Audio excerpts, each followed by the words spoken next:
কি লিখবো এই জায়গাটায় তখন হবে ফ্রম কে লিখছে এটা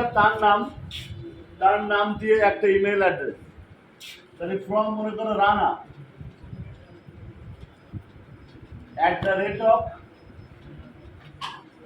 @gmail.com কথা বলো না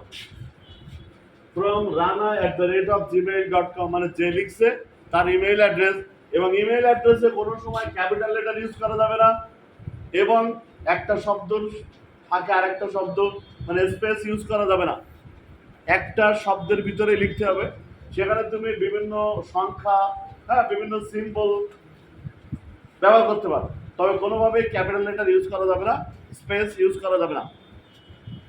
তারপরে যার কাছে আমরা লিখছি তার অ্যাড্রেসটা পরে হবে কাকে লিখছি আমরা এমপি না এমপি সাতক্ষীরা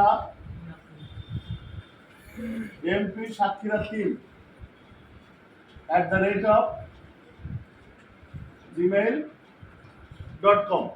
এই ইমেল অ্যাড্রেসটা তুমি তোমার মতো লিখবা তারপরে লিখতে হবে সেন্ড এই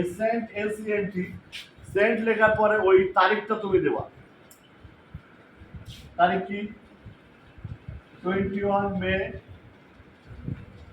2024 ঠিক আছে যদি বলে যে রাইট অ্যান ইমেল তখন তুমি এইটুক লিখবা এইটা আর যদি বলে write an application write a letter তখন তুমি এইটা লিখবে অ্যাপ্লিকেশনের ক্ষেত্রে কাগজ কলমে যখন আমরা লিখবো তখন এইটা আর যখন ইমেইলের কথা বলবে তখন এইটা পারবে না 10 মার্ক অনায়াসে তুমি 8 মার্ক পাওয়ার যোগ্যতা থাকবে